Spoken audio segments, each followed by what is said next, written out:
Boom. We're live. So, yeah, this is about spaghetti rainbows. And this is the spaghetti rainbow weather report. So that's what's happening here.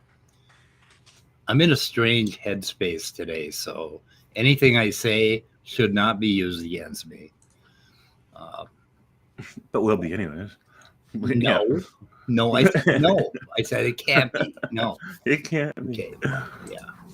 Okay, I'm not guilty. I just want you to know that. Not guilty to all 34 counts of whatever I say during this stream. Anyway. Okay. So what do we got going, guys? We got Myth Vision. Well, we got, first of all, we have Maynard Saves and Jefferson popped into the chat right as we started. Oh, my God. Hi, Jefferson. And hi, Maynard. Cool. I think we're going to put the link out at some point, too. And hopefully people can drown out anything I might say with their own conversation, hopefully. So anyway, so I just started watching This Is War from Myth Vision, and I didn't watch that much, but you watched the whole thing? No, what's the topic?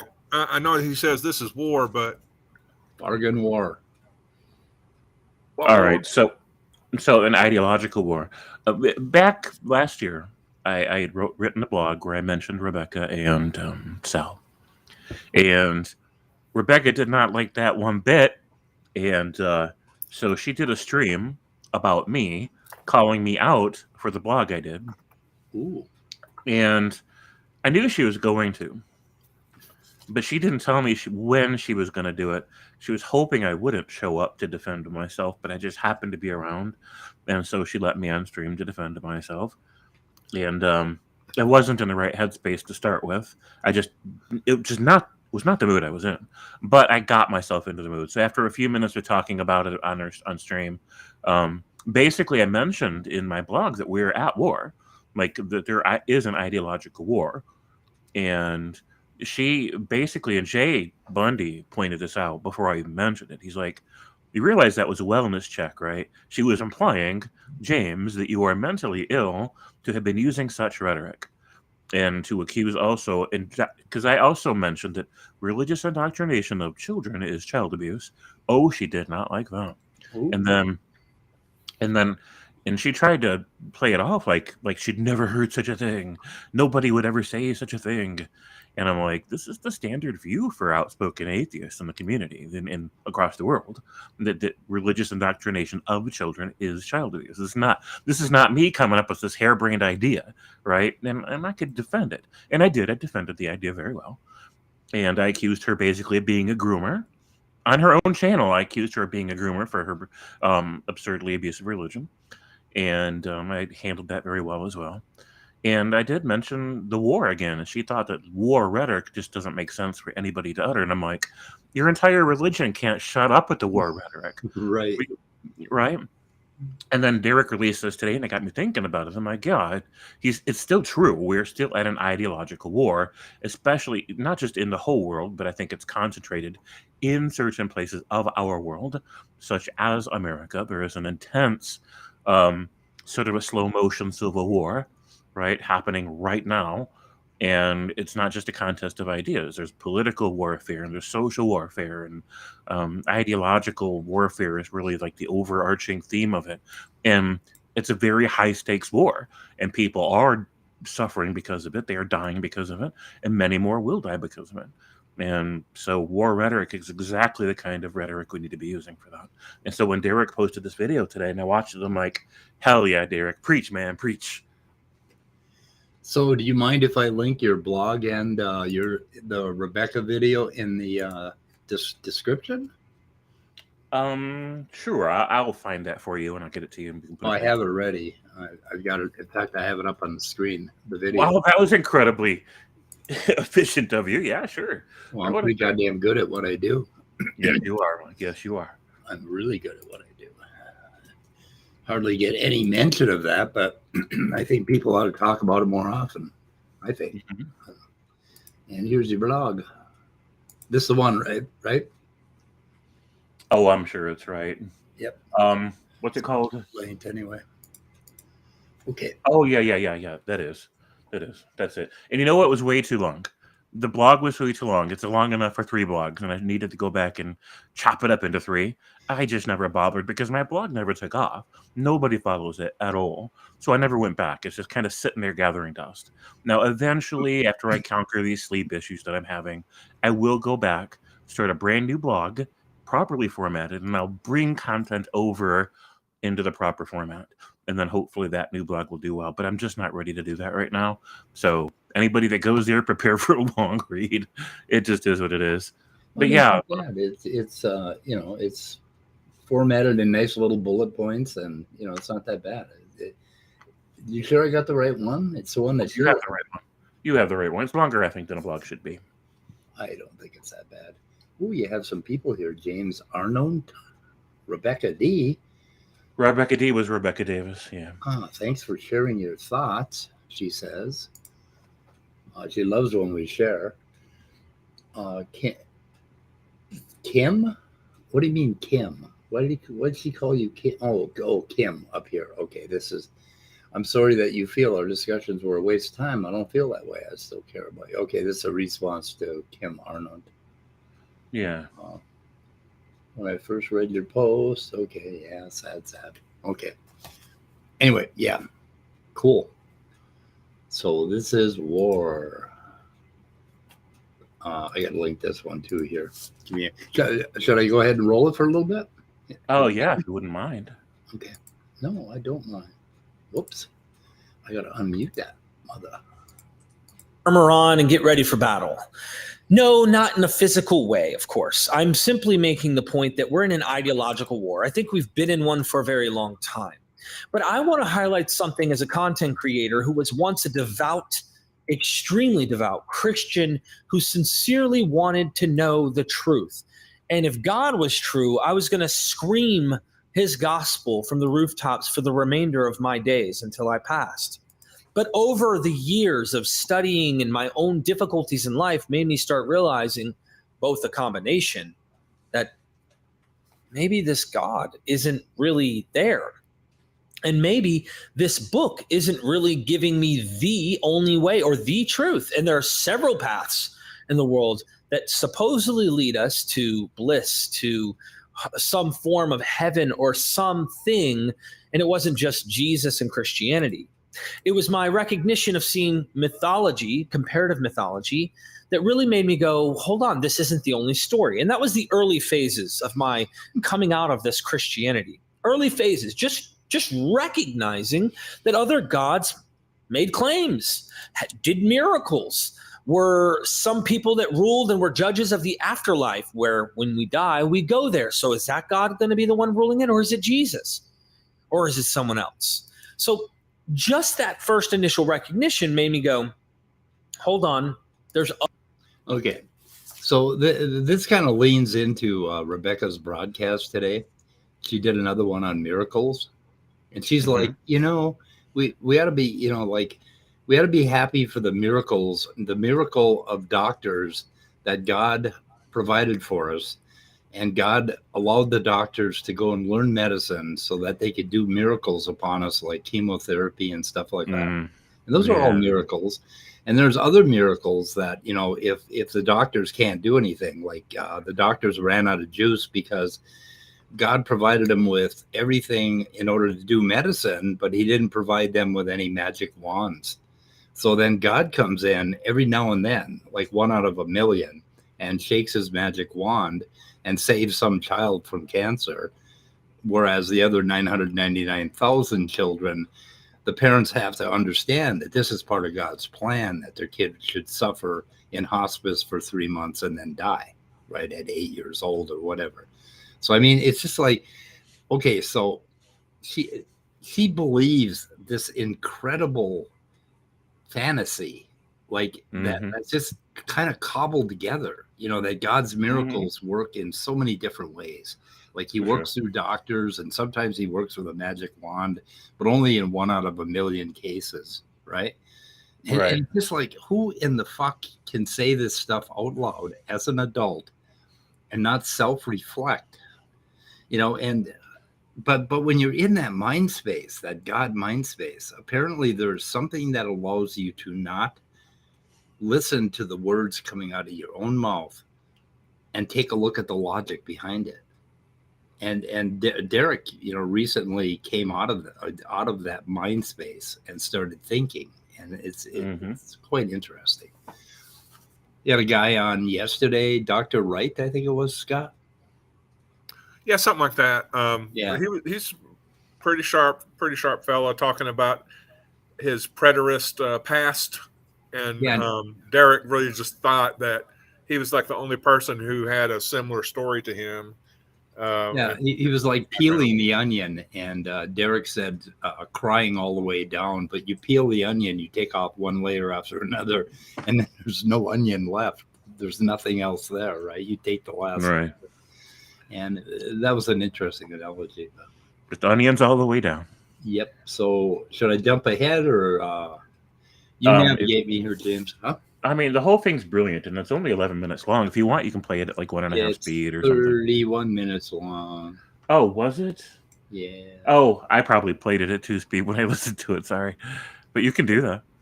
Well, I can play it at 1.5, but is that gonna? I hate that, because I don't know. We'll see if people can keep up with it. Okay, we'll try it. Yeah, we'll try Other claims, and a lot of them sometimes have similarities. Nothing is identical, even though originally the Zeitgeist movie tries to paint it that way.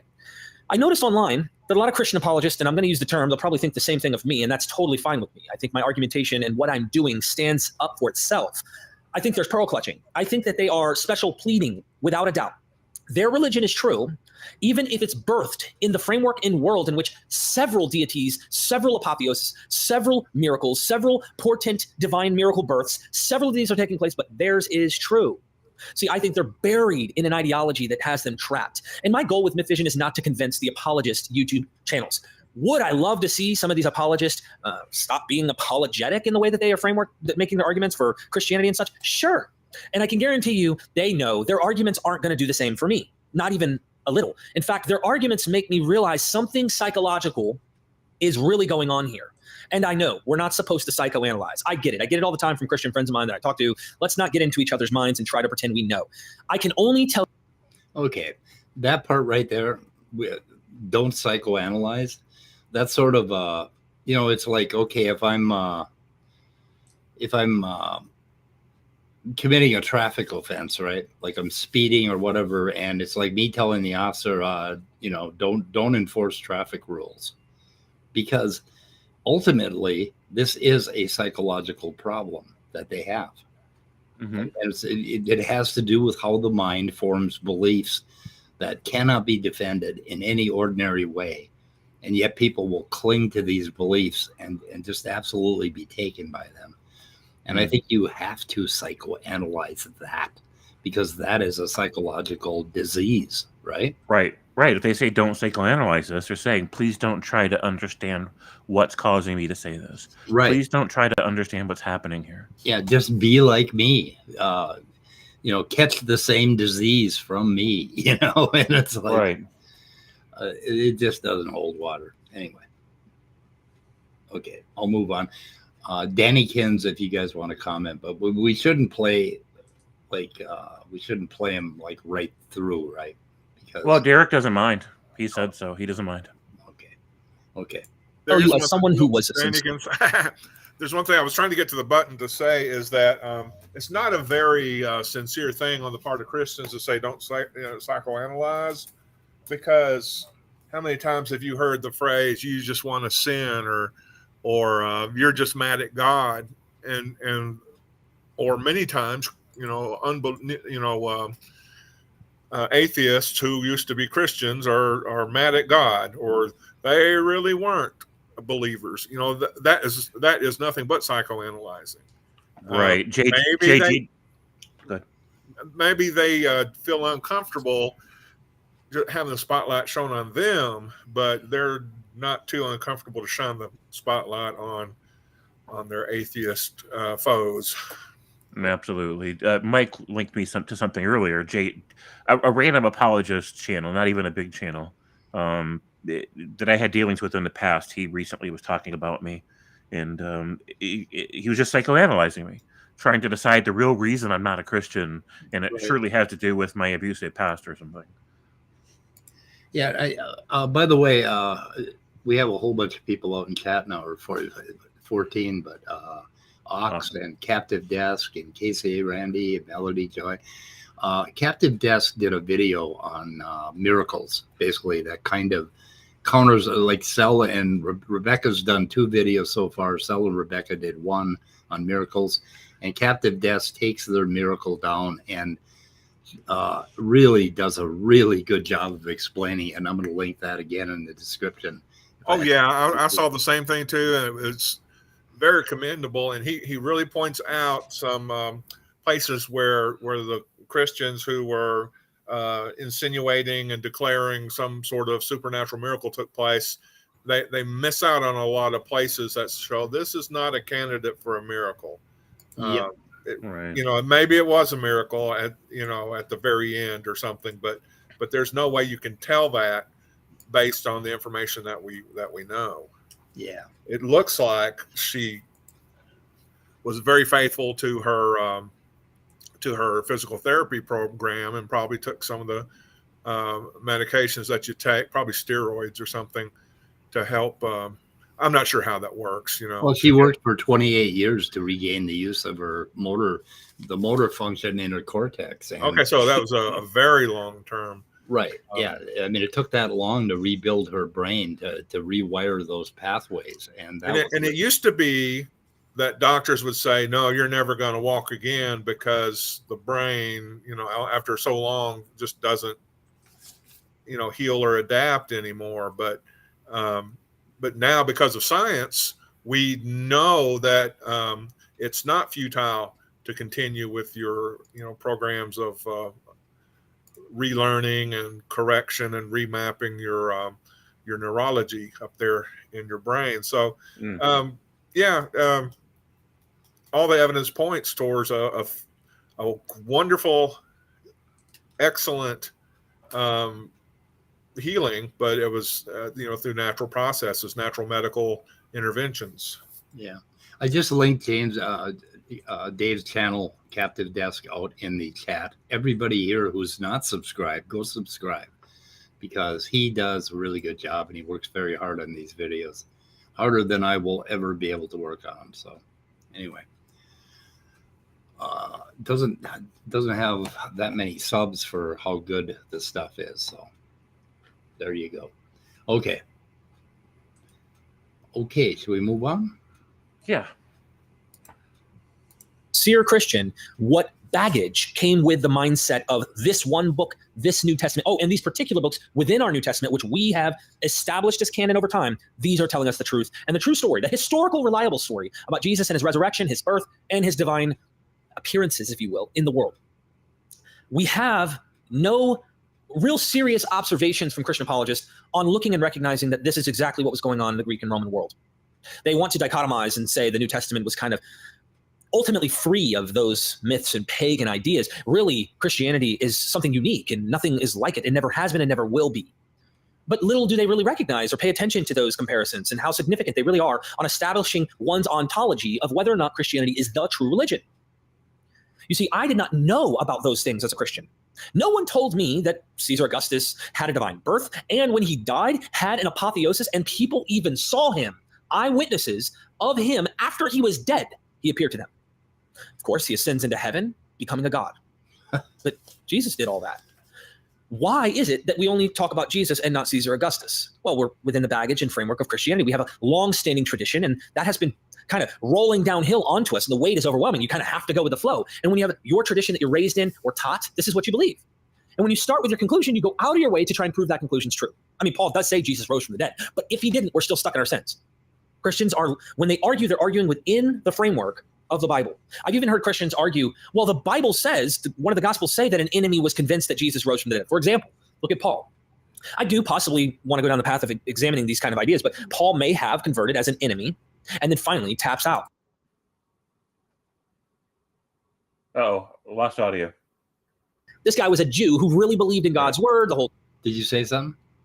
We lost audio for a second. Oh, It's fine. Go ahead. We're good now. 9, and he already had a epistemological framework where Christianity could fit right into that. He wasn't a full-blown skeptical thinker who didn't have the idea of angels and demons and such in his mind. He already believed in those things. But they'll say stuff like enemies of Jesus ended up realizing he's the Son of God, reading that story and being convinced that the story is telling them a reality about what's really going on. Ladies and gentlemen, we call this really good storytelling, not this is what historically occurred. And these are the problems I run into. It isn't my goal to try and convince the Christian apologists, like I said, and I know that they're probably very confident that their arguments are never going to convince me. My war, my battle is over the winning the minds of the audience out there in the world. Yes, for those who are staunch fundamentalists, I am doing the work of Satan. But to some Christians who are not fundamentalists, believe it or not, ladies and gentlemen, they say, I'm doing the work of God.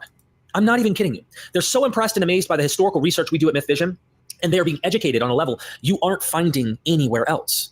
I'm really impressed with the audience that we have grown here at Myth Vision, and the idea that a atheist like myself, or let's just label myself a skeptic for those who want to pigeonhole me in a category that somehow automatically makes me not worthy of listening to. I'm a skeptic, and we're doing research that I've never seen any atheist, any skeptical channel do on this level. I see a lot of Christian apologists, they'll find stuff that Lawrence Krauss might say about Christianity or Michael Shermer might say about Christianity. Scientists, that their specialty is not within Christianity. They take that stuff and they want to pick it apart. I see some Christian apologists that also want to take some of my works that I do with some academics, whether it be Paula Fredersen, the list can go on of academics I have, and they want to critique it. And they want to bring back a historical reliance and trustworthiness of the New Testament. And this is stuff that they do. But at the end of the day, I know that I'm not going to convince them, and I hope they realize that their words and what they're doing isn't convincing me. It's just driving me deeper. And I'm thankful for the engagements because it's actually helping me grasp more of a conclusion on where I stand on these being man-made religions. All of the religions, Judaism, Christianity, Islam, Abrahamic-wise, and I would even go beyond, are man-made religions. That doesn't mean there isn't some applicable behavioral benefits that come from them. I know a lot of Buddhist friends who say that that worldview extremely helps them. And it is something that they apply, and it works for them. I know Christians who say that this worldview works for them. But I know for a fact that the ideology I find within the New Testament is kind of a world self-hating kind of ideology. This flesh is bad. This world is corrupt. We can't wait for our Lord and Savior to come and fix things, making it all right and better. And that kind of worldview. Oh, he mentioned Buddhism. So the interesting thing about Buddhism is there are a lot of worldviews within small sects and small areas of Buddhism. Mm-hmm. But there is also a brand of Buddhism that says, fuck the worldview, fuck the dogma, fuck the thinking about it or constructing some conceptual framework, and just do the thing all the way up to the point where you dogmatize it or conceptualize it, right? And and like, for instance, you can pray and create a great deal of psychological comfort in your own mind, but you don't have to pray to anything or for anything other than acceptance or, real general kind of emotional things.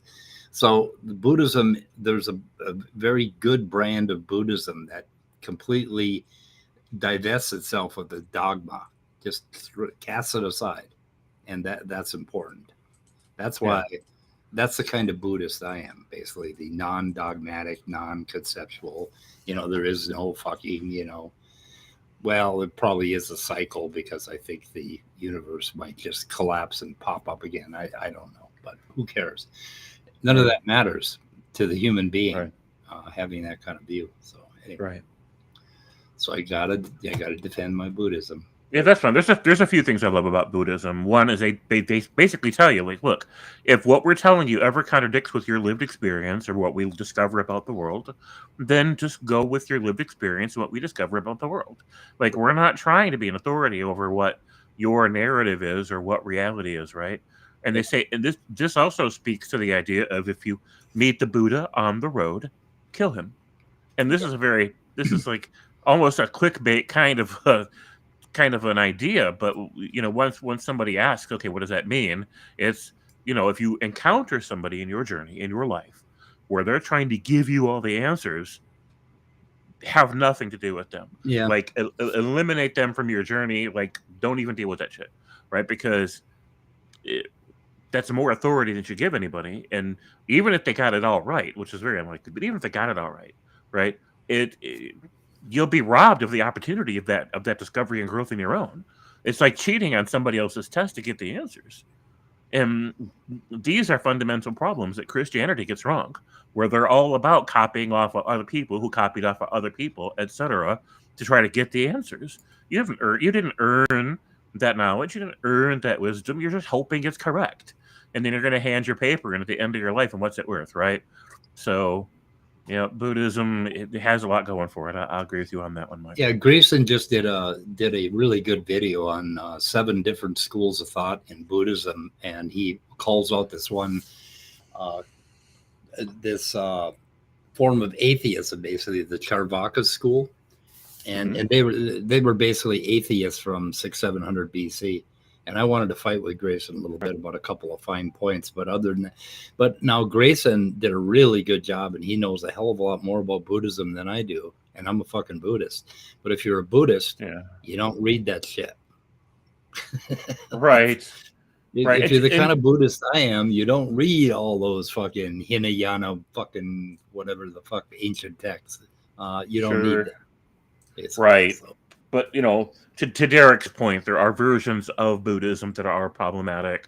And so you're actually also agreeing with Derek at the same time. It just depends on. Yep. Yeah, the dogma part is problematic. If you take Buddhism and like Hollywood Buddhists, they're far into the dogma. Who the hell is it? There's a number of actors that are into it. And they're all into the karma and the reincarnation and all the bullshit. And that's Hollywood Buddhism. That's a very bad form of it. It's as bad as Scientology. But right. Anyway, shall we move on? Yeah, if you're up for that. I am. Really, I think is harmful in the long run. So, what do I want to do? I'll tell you what I want to do. Yes, I have an axe to grind. Of course I do. I came from a radical fundamentalist view, and sure, there are probably some tendencies within me that are in opposition to the worldview I had, which means I still probably have some baggage of fundamentalist tendencies, but in the opposition. Okay, I grant it. Maybe that's the case. I also try to be very polite and balanced in my approach of doing these things. But at the end of the day, here's my goal. The historical bedrock in which all of this stuff is laid. I want to show you that the God of the Hebrew Bible, the God that the New Testament is ascribing to Jesus, his father, the God that you pray to is an ancient Near Eastern deity that evolves and changes over a long period of time. And if you knew this God's origins as just an ancient Near Eastern deity that had a physical body, had sex, and eventually, of course, stops doing all those things, divorces the wife, Asherah, in particular context. Of course, not all Yahweh worshiping had Asherah in it, but the idea in context that it's like the other ancient Near Eastern gods can't be divorced. I want to show you your God was man-made. Not because I can't wait to prove to you, because I just hate God. No. If you think that, grow up, little child. Grow up. Yes, exactly. Now, if you aren't interested... Oh, thank you, Derek. Thank you for saying that out loud. Someone had to say it. Yeah. That's the same shit JG tried to pull on me, that link you sent to me. Same kind of bullshit. Yeah.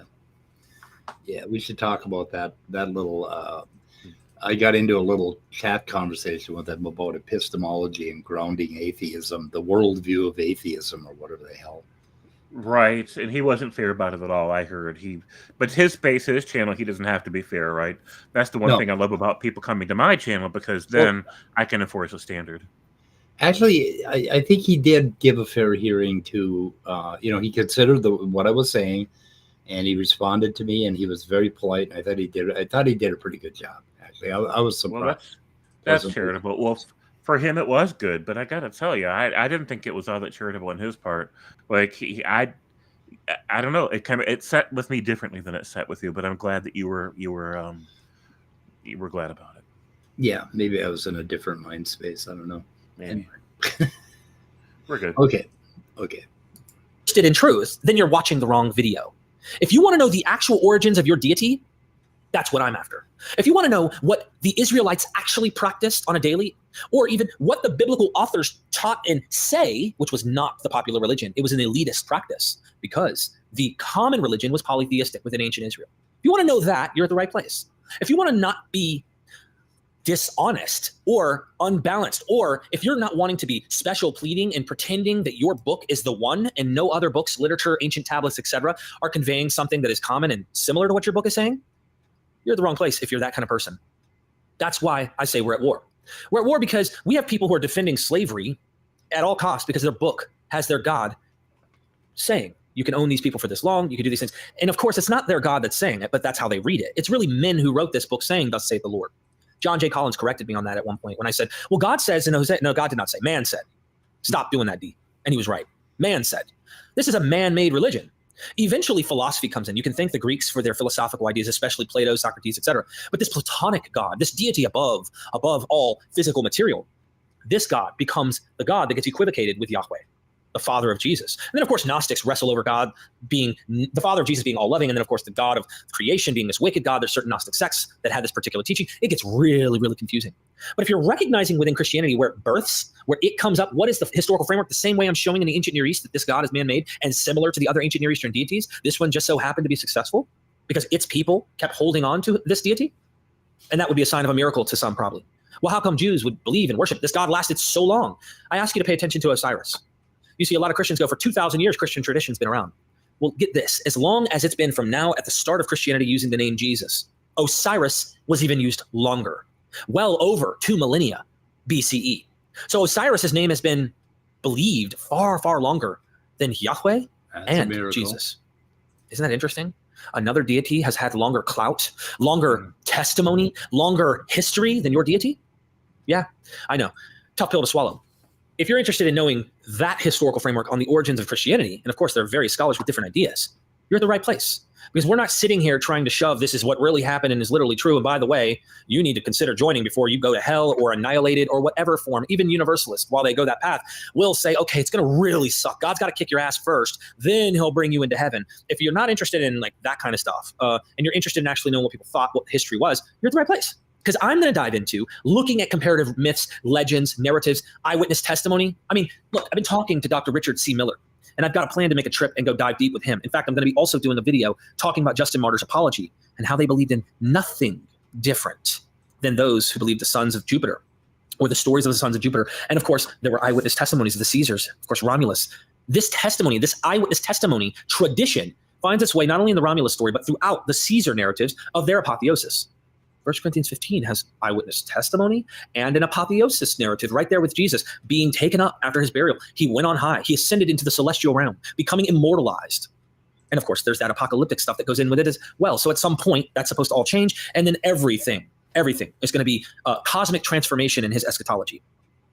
When I see eyewitness testimony in legends all around the birth of this thing we call Christianity, why would I go to the Christianity and go, oh, this one's true, but all others are not? We got to take it case by case basis, is what they say. Really?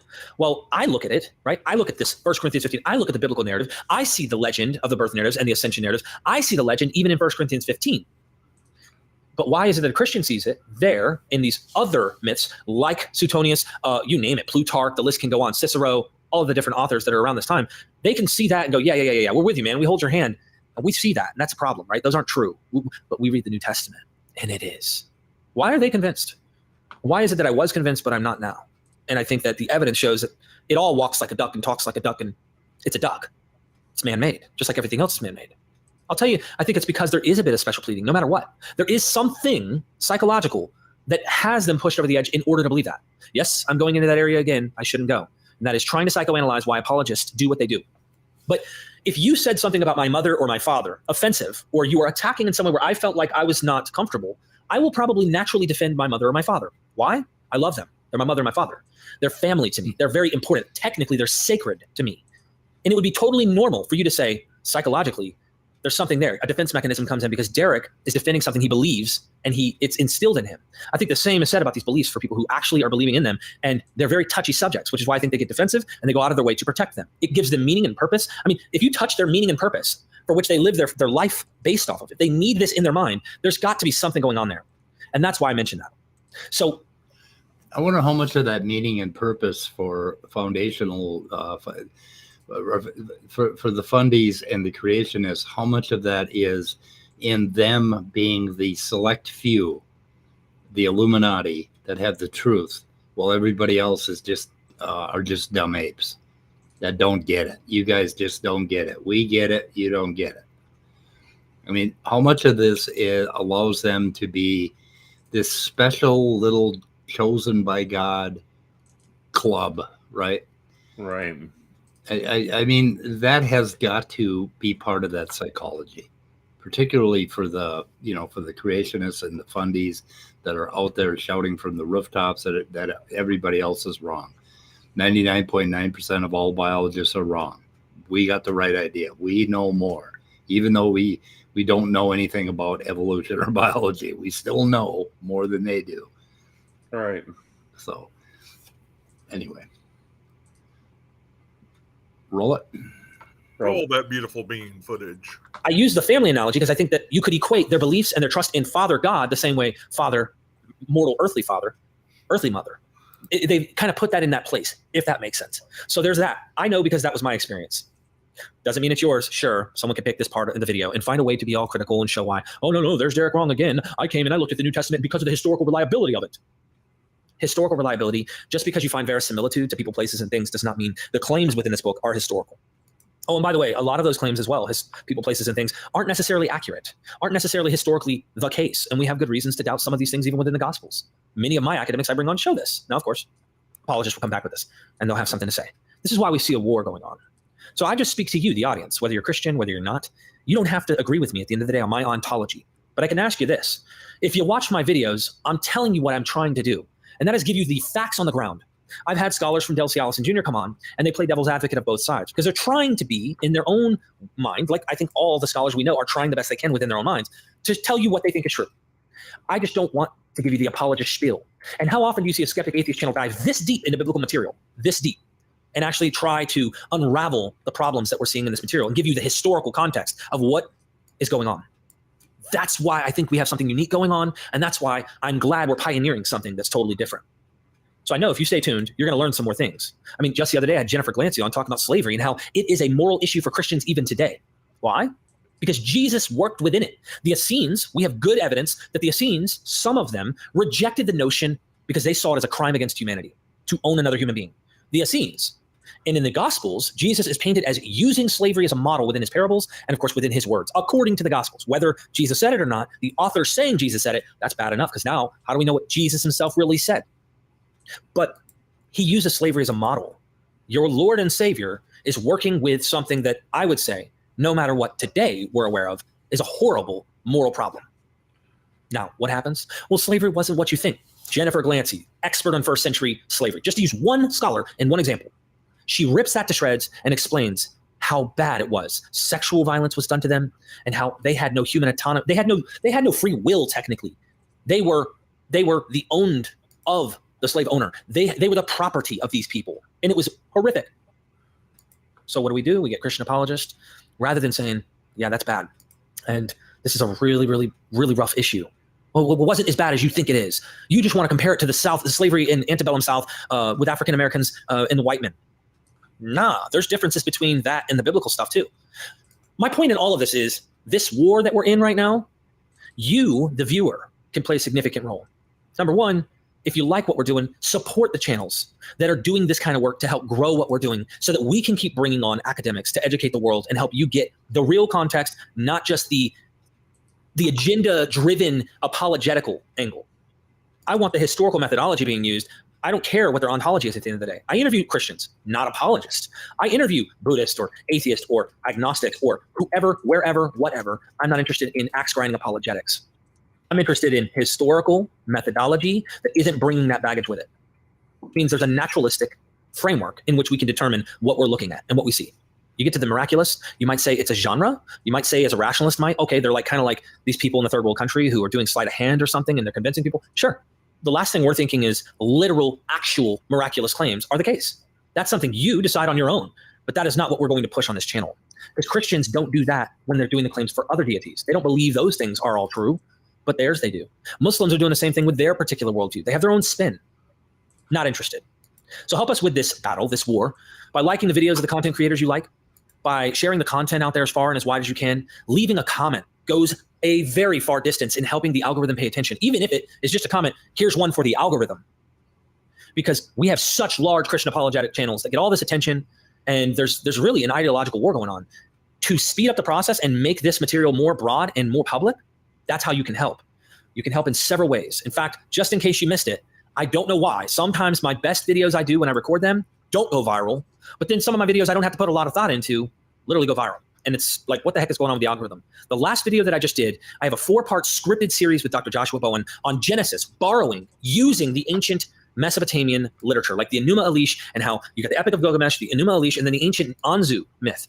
And I show in the first video, really Dr. Joshua Bowen shows, but I'm the spokesperson, I'm the face of it, how the Anzu bird myth literally was reused in later Mesopotamia, the same kind of civilization, right? If we wanted a genealogical timeline, they used the older Anzu myth where, what's the name of the deity?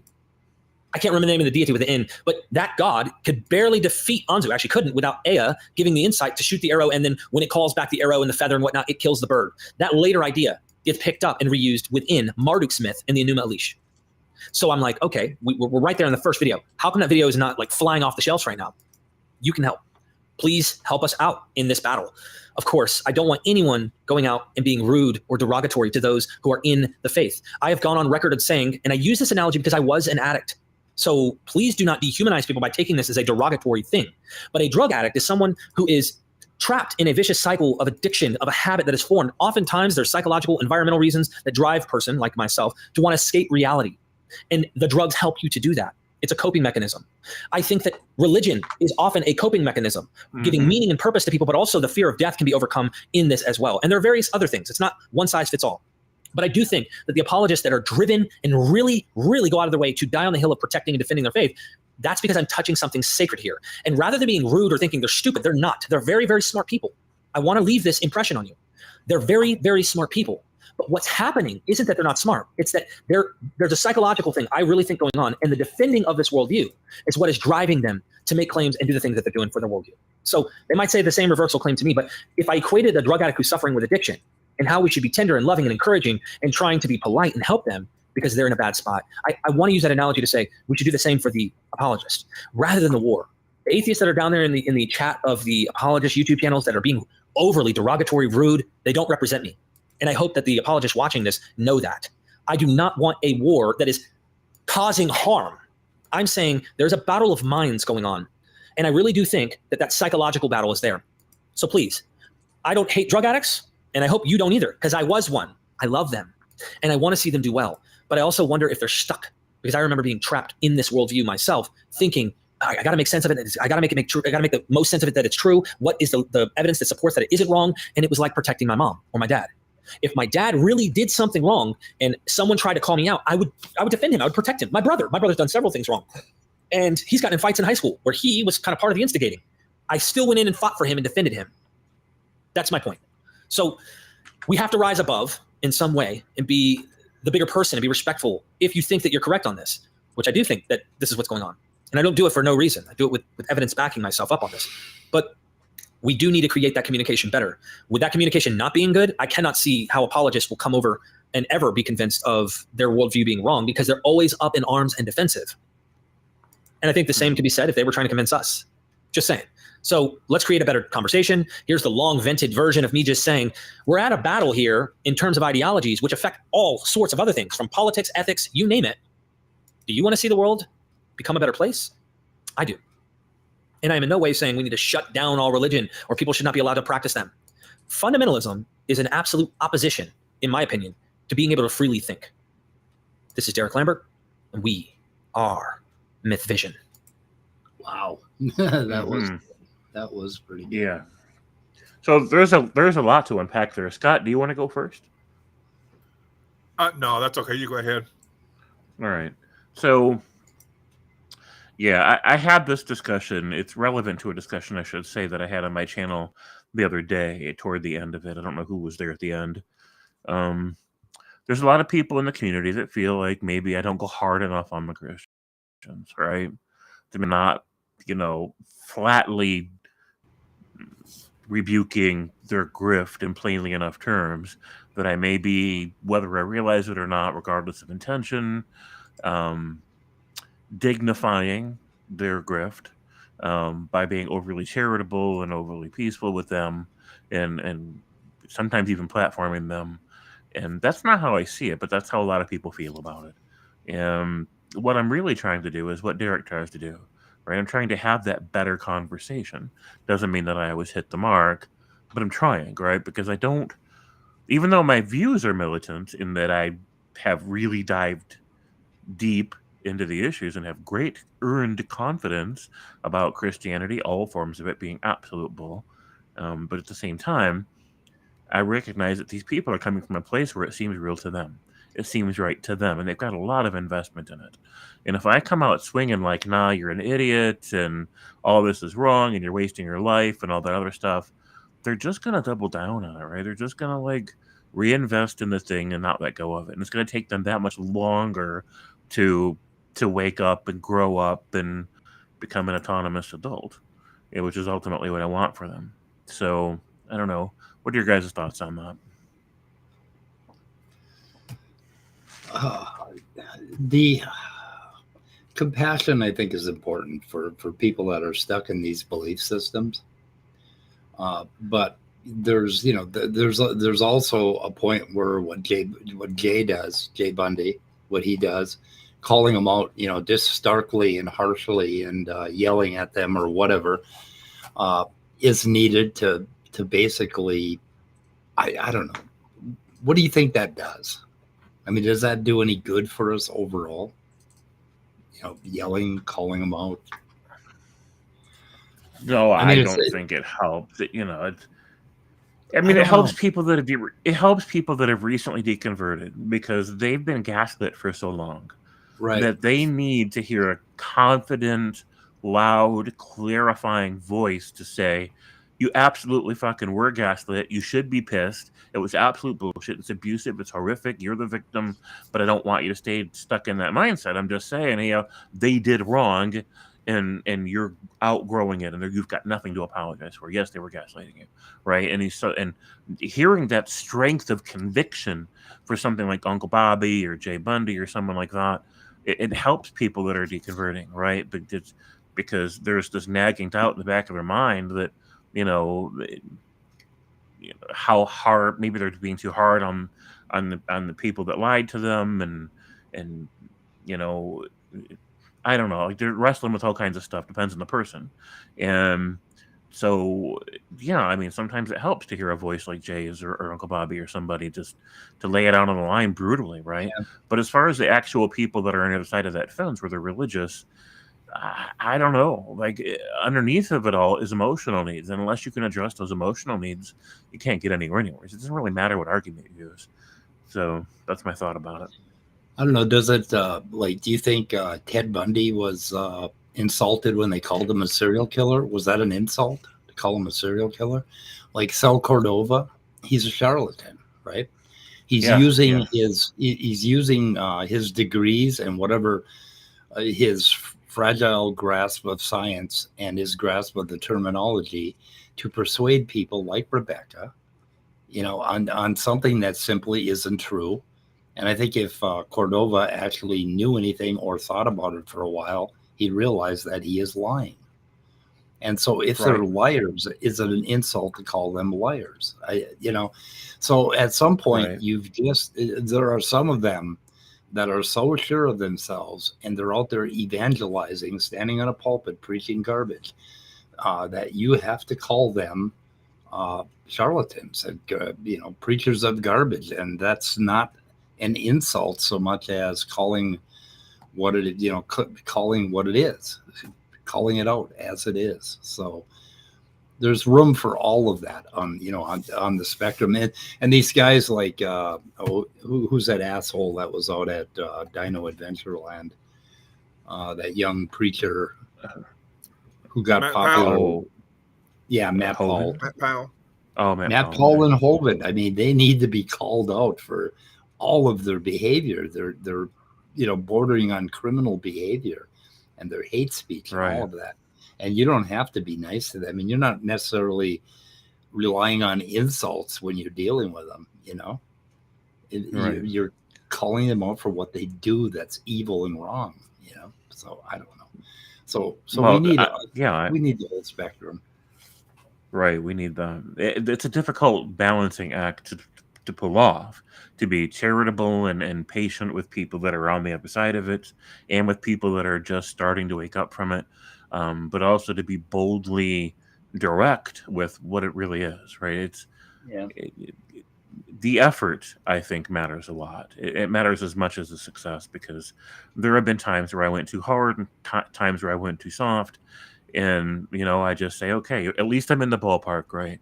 And I think that's worth Keep something. trying, you'll get it just right. Yeah, Yes. maybe someday. So Prospera said, and I appreciate her comment there. Said they would have needed my approach to help them when they were figuring Christianity versus naturalism.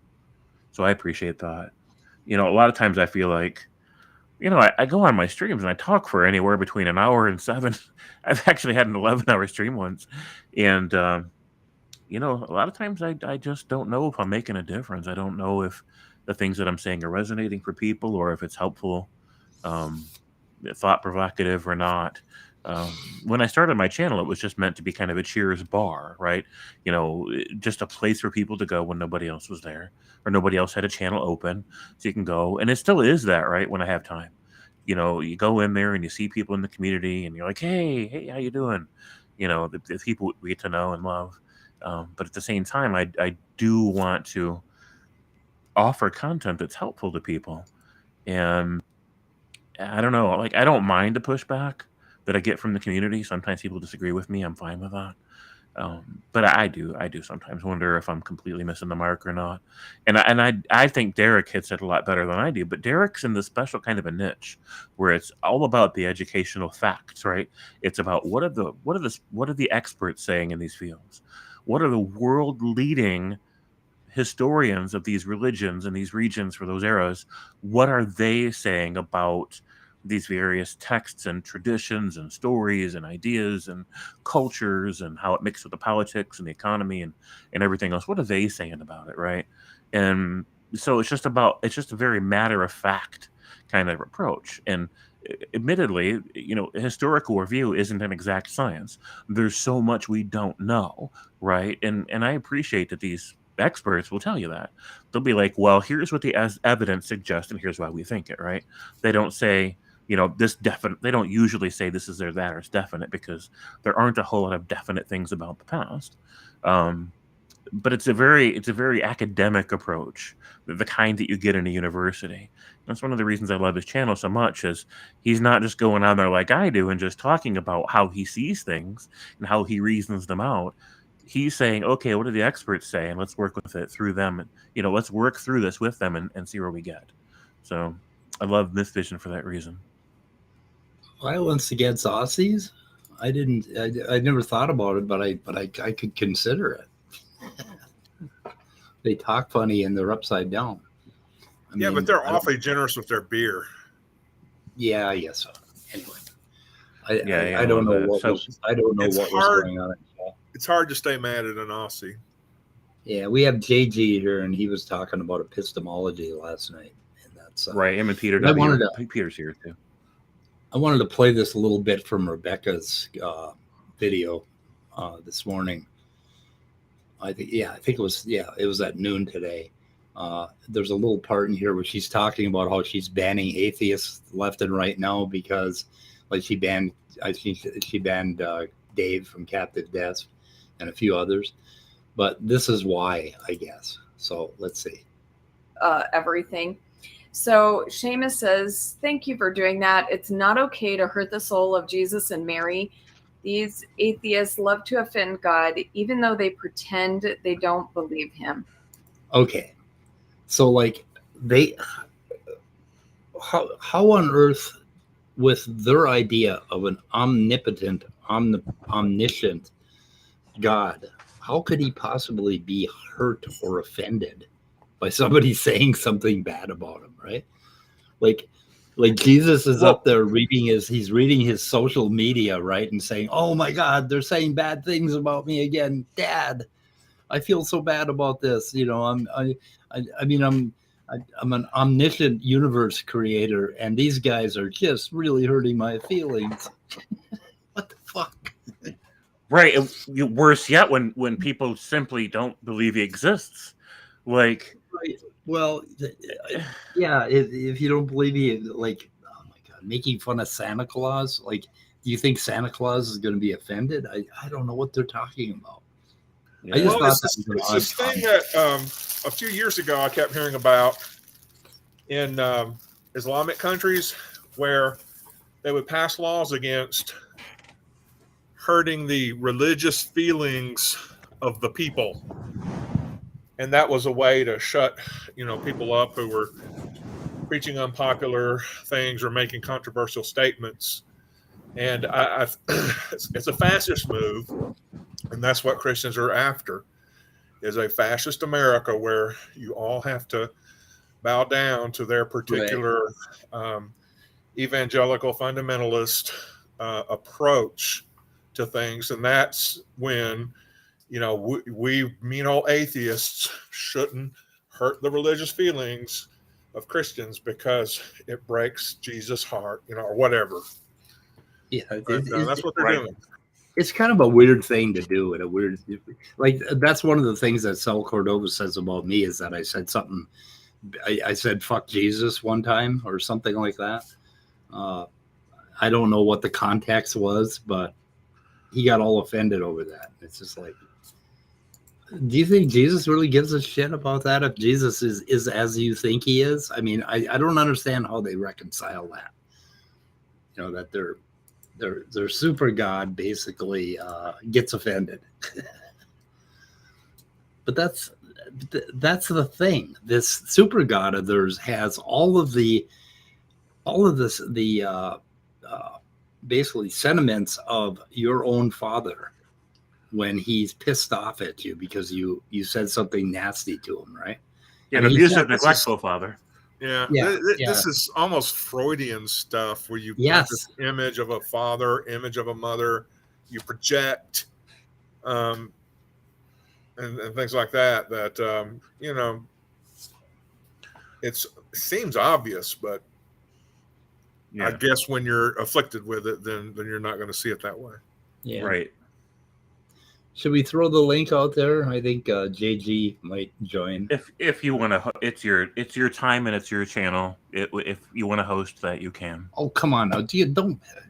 We have a panel. This is a democracy, James. I'm fine with it either way. I'd I am rather not- do it on my or your channel than their space. So I would love to hear them steel man my views about God. Jay was saying earlier, the link that you sent me, where The he's link never is out heard there. Well, Scott Right. went ahead and did it anyway. So anyway, where Jay's never heard anybody, any Christian or any believer or anybody like say the things I say about God, and I'm like, I can't even imagine what he's talking about. So I don't know. So let's see. Feels Where's like- that? Come on and steel man my view. That'd be great. I'm gonna get something else to drink, and I'll be right back while you guys talk. And then we can talk about what he said about you. Sure, that sounds great. Yeah. I'm listening. I got Bluetooth. So Okay. So this is what he said about James Apperson. So, They say, a lot of people have had very horrible church experiences or family experiences. And who's talking? It's really terrible. Yeah, what happened to James Apperson, right? Like that guy. Oh, But he was Jehovah's Witness also, and his mom was like really hardcore into it. We're going like hours and hours of this, like. I mean, is I he call really it Jehovah's strawman Witness? approach. Yeah, it's crazy. It's crazy. The way he details what God is or is supposed to be. I mean, I don't know anyone who holds that view except him. Just like the worst you could think of it. The worst way you could think of God over like a 2-hour span in a complaint mode. anyway, that was it. So, what is it that you're straw manning, James? He still may be getting his drink. Oh, he's still getting his drink. And anyway, Well, then I apparently can't- the God he talks about is nothing like their God. yeah, I don't know what their God's like. He seems like kind of a vengeful dick. Like if you sin, he's gonna like roast you in hell on some people's view. I think the average Christian kind of thinks hell's a real thing, right? I'm I back. think the average one does, yeah, but nobody they know is going there. So anyway, how exactly do you strawman God? I don't know. So, my understanding of what he said there is that he's never even heard an atheist or anybody else ever say the things about God that I say about God. That I've got this idea of who and what God surely is or must be that he's never heard from anybody, and it's horrible. And I'd like to hear him expand upon that idea.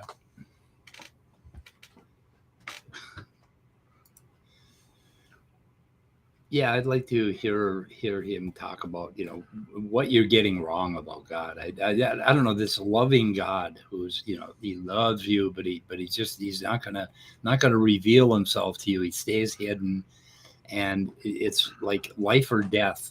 Well, eternal life and death if you don't just believe in him without him giving you any reason to, without him performing a miracle right in front of you or popping up in front of you and becoming unhidden. And Right. So I performed a Christmas miracle this past Christmas. Did you? Yeah, I did. I walked right outside and somebody was walking by at the time and proved I exist. The thing God can't do, I did it without any effort at all.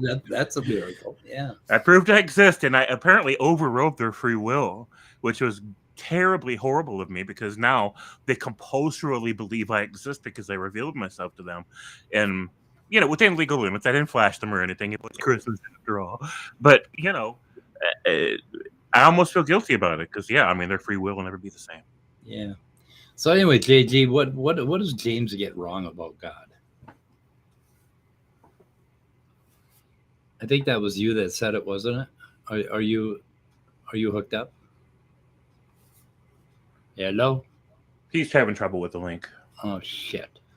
Not another one. Not another restream reject. Oh. Yeah, this is why I don't use Restream. Yeah, what the hell? I think they gotta fix that or I'm gonna have to switch back to StreamYard. Yuck.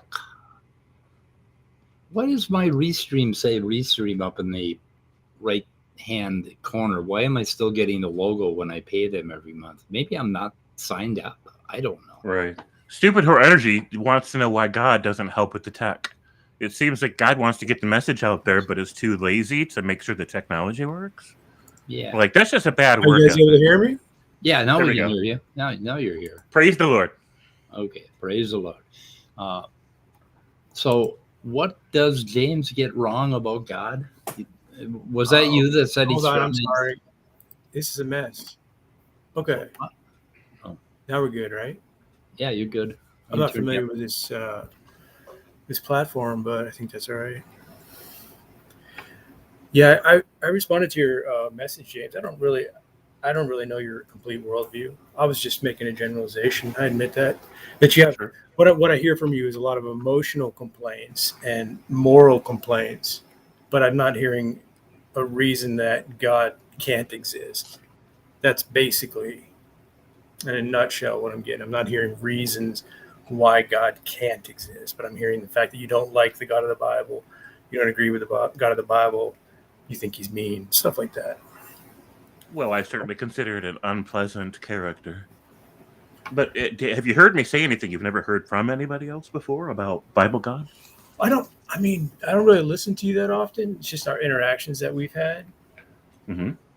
and very, very limited listening to you without the interaction. Okay, Fair. so you threw out something randomly and we're holding you to it. Yeah, I mean, I don't usually talk about James, but he comes up sometimes. Okay. And it was very generalized. But again, still, I would say that what I'm trying to get at is I hear a lot of emotion. I hear a lot of moral claims and a lot of dislike, as opposed to, well, here's why God can't exist. Here's why it's impossible. Well, that's Right. That is part of it. That moral disgust for the Christian worldview. That is part of it for me. I think it's like a dark way to look at life, and it takes you out of life rather than puts you fully into it. And I think it's there's a lot of harsh things about Christianity. The idea that everybody's a sinner and like everybody just wants to sin and all of that. all of those things are very distasteful to me. And I rejected Christianity when I was 8 or 9 years old for those very reasons, because because it was distasteful to me. So when you search for the truth, or if I don't know if you even think truth exists, if you think everything's relative, do you usually go, well, I'm going to see if I like it or not, or see if I agree with it or not? Because No. When I seek it, it's not really about my preference so much as what is real and what isn't. Well, that was the case when I was a child. I wasn't buying what they were sending me, and at the same time, it was disgusting to me to think that way, to think in those terms. I mean, the two things came together. It doesn't mean that I also found it pretty unreasonable, because it represented stories that I just didn't believe happened. In fact, in the church I went to, I think they considered the flood a myth and a few other things. It was a Presbyterian church. So, I don't know. Sorry, go ahead. So I never, like, my mom wanted me to be able to believe in God. And that was a thing for my mother. And I really wanted to please my mom. But at some point I had to sit her down and say, Mom, I just don't, I don't buy this. This does not make sense to me.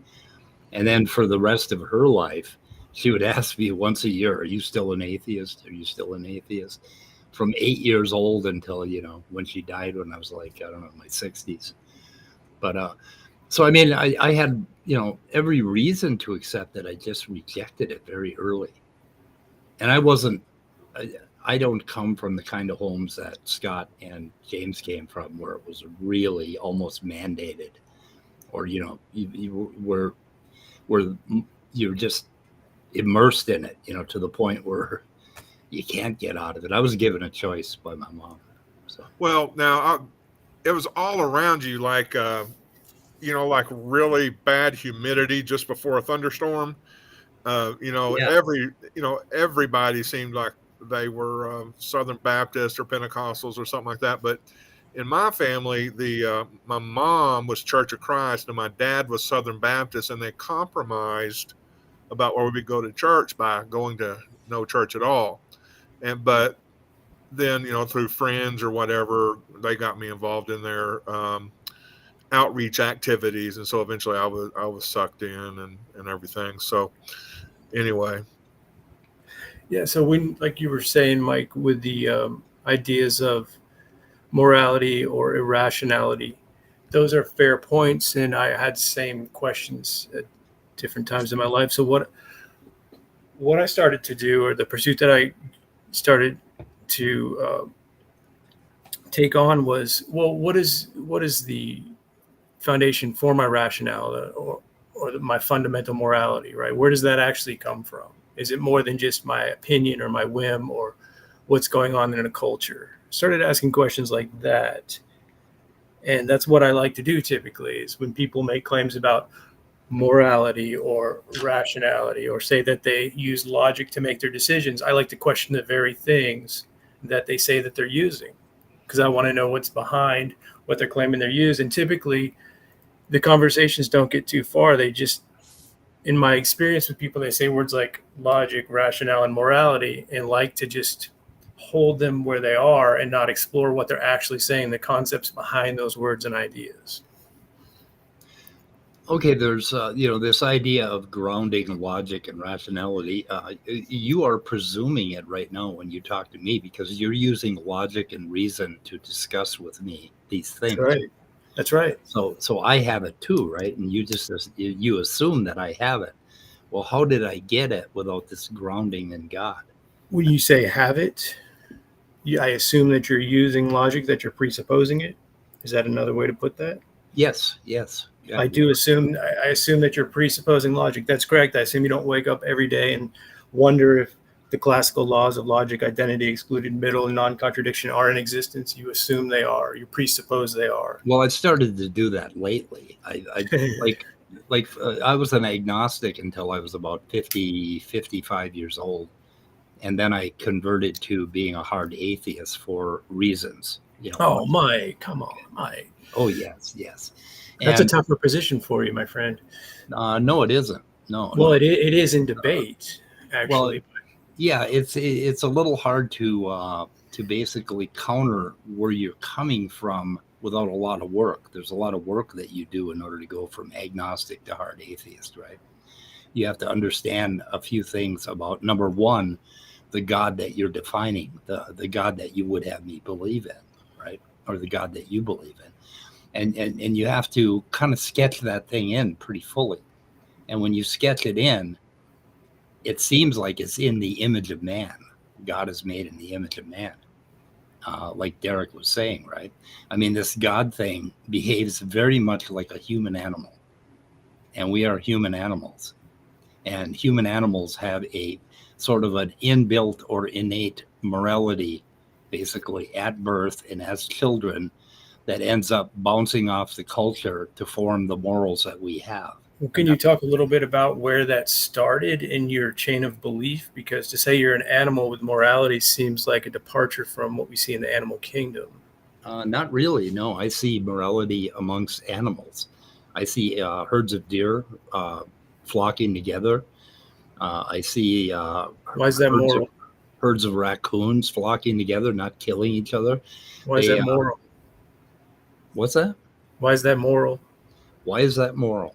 Right. It's the way they behave. They behave in a manner that's similar to human morals, where we flock together and we have our little spats and we go at each other, but we stop short of killing each other most of the time.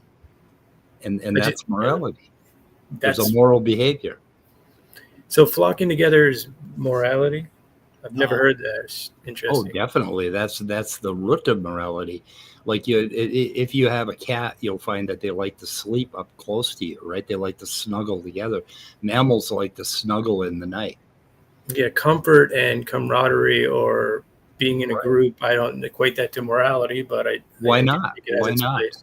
Well, why don't you see that? I understand morality. I understand morality more to be like a choice, like a crossroads.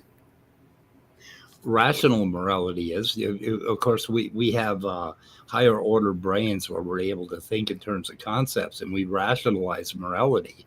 And that's kind of what you're doing as a Christian. Well, I don't rationalize it. I feel it from my very center. So I am a moral being from my center. When I act morally, I do it from my center. I don't have to sit there and rationalize unless it's a tough problem like the trolley problem, right? I don't know what you're attributing to me per se. It sounds like you have an idea of what a Christian may do, but let's talk a little bit about your morality as you spoke of it, because you think that at some point the animal kingdom emerged a higher order of thinking and developed a different moral sense that humans have, right? So when do you think this moral conversion took place, and do you have any specifics on it? Because certainly this wouldn't be a scientific theory. This would be a philosophical idea, because you would have to reach back into time.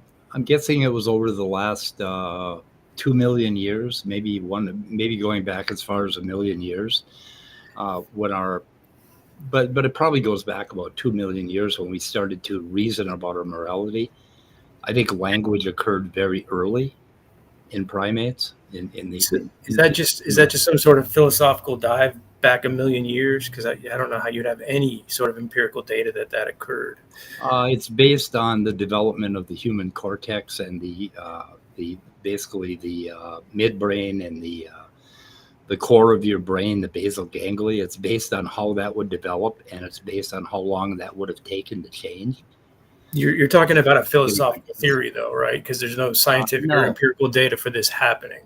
Empirical data for it happening. There's empirical data in the structure of the brain and in how mutations occur and how quickly they occur. And we can kind of make a guess that around 1 million to 2 million years ago. Yes, there you go. Change or probably more. So it's based on an educated scientific guess. Oh, an educated scientific guess. I guess it's a different way of saying philosophy going back 1 million years. I wouldn't call it philosophy. It's science. Well, I mean, it's not science and it's not empirical data. You're using what you have now. You're using what you have now and making observations of what happens in a human brain and saying, well, we think 1 million years ago this started happening, but you have no evidence at Oh all. yeah, we do. We do have evidence. We You have no understand- evidence to prove that that philosophical theory actually happened. You have an idea, and then you're bringing in philosophy and saying, well, we think through adaptation, mutation, whatever, this happened a million years ago. But empiricism doesn't travel back a million years, and you know that. Empiricism doesn't travel yet, but it can infer back millions of years, and that's what we do. Well, you can infer back millions of years without empiricism as well. You can try to add empiricism to make it sound more scientific, of course, but Well, okay, wait a minute. Now, empiricism is what we observe now today when we dissect the brain, when we figure out the structure of the brain, when we figure out mutation rates and what genetics does, right? That's the empirical part of it. Yeah. And then you can, okay, and we also look at other species in similar trees, like chimpanzees or mollusks or whatever. And that's where the inference comes, and it's just the inference inference from the best evidence. okay. So you've got a philosophical theory about when Nope, not philosophy. it is philosophy, actually, but you want to call it something else about what happened a million years ago and how Okay, why is it started philosophy? developing brains. Because it's not science, it's not empiricism that travels back a million years. You're using components within empiricism and modern science and observation of today, saying, well, we think this happened a million years ago. You cross over into philosophy. You go No, back that's in not time, philosophy. which empiricism doesn't do. Not philosophy. That's Okay, you want to call it something else. Okay, you think evolution is philosophy? That I think it's largely philosophy. I know that. I mean, how do you go back in time and tell me what happened with empirical? Okay, you want to apply the label philosophy to evolution? I think that it's applicable, and I think that for some reason you want to move away from it. But that isn't how the philosophy that I currently adhere to did not come from philosophical considerations. It came from that evidence first. It came from that empirical data about what the brain is today, what the brain is in other, okay, don't interrupt me. Well, what the brain is in other animals, and I can make that inference, and from that I construct my naturalism worldview. You're making you're calling an inference. You're taking specifics from observation today, and you're making an inductive theory about where it came from. And you're going back a million years, by the way. Yep, that is a leap.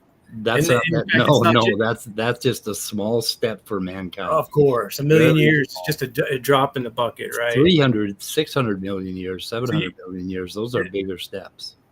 Well, yes, those are bigger. Those are bigger numbers. That's correct, Mike. Right, and I take those all the time too when I'm looking at the origin of liver. How the liver. If that's your will to live by these philosophies, which are not empirical and scientific, then that's your will. I just wanted to point out that this is a philosophical leap. Okay, you can call it by another name if you want to. But that's what it is. Okay, this is the problem I have with you calling it not empirical and not science, because I'm getting everything that I believe from science. That's where I start. I start with the science. I make inferences backwards in time, right? But it all starts with science. I get your starting point in science. It doesn't start with what I want to believe philosophically. I'm not disputing your starting point of science and observation in today and using empiricism for what you have to work with today, Mike.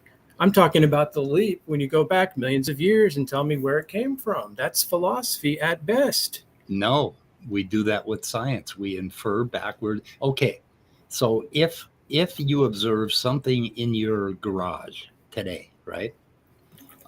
Something that obviously happened over the course of the last few days, right? Say you observe that your car is gone and you parked it there 3 days ago, right? Okay, you're going to make an inference about the past, right? That at some point somebody drove your car out of that garage and it wasn't you. That's an inference, right? Mm-hmm. Okay, do you have empirical evidence for that?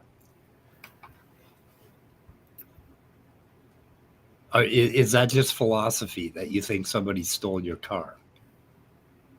Can you answer that? You know that somebody stole your car in the scenario? You don't know. You're making your best guess based on based on the evidence. Based on the evidence. Yeah, that's a very, very simplistic example. instead of a brain developing with a moral code from a million years ago. Right. And it's the same. Very It's simplistic. the same exact kind of thinking. That's fine. I Okay. won't argue with that it's a similar step, but looking in your garage from a day or two ago and your car's gone versus telling me what emerged through mutation over a million years is a huge step. It's a different, I mean, you can say it's the same formula. I get that. Right. It's a Hey, huge. JG, real quick, just for clarification, what's your definition of a philosophy or philosophy? You're using it with a definite article. I'm saying it to Mike because he's told me before that he's an empiricist. So he Okay. bases his worldview on empirical Right. science. So when he goes back a million years, I'm pointing out that that's a philosophical step, not an empirical. No, you can have empirical evidence from millions of years back. what's your that's what kind of definition of a fossil philosophy? evidence is. Yeah. I mean, what do you think that is? Well, when we look at stars and we make inferences about where things are going to move in a couple 100,000 years, or look back at cave paintings and see that the stars have moved over hundreds of thousand years, when they do the celestial mapping, and we look up and we see that they've changed in the sky. That's from thousands of years ago, about millions of years ago, and we can look up and see that it's evident, and there's empirical evidence of that. When we look at a fossil and we look at the layers that it's found in, we can see this is empirical, that this was found this from this far back in the fossil record. These are empirical pieces of evidence that we can study and learn about. Radiometric dating is not a philosophy. It's actually it deals with numbers and math. It's not. There's philosophical steps in all these things, by the way. But philosophy. You can't. Any human endeavor is going to have philosophy. We're thinking monkeys. Good. Yeah. So anyway, I'm still not clear what you mean by what you say with philosophy, because when you call these things philosophical, my meter just kind of goes off. I need to understand and get clear what you mean by philosophy. I'm saying that it doesn't.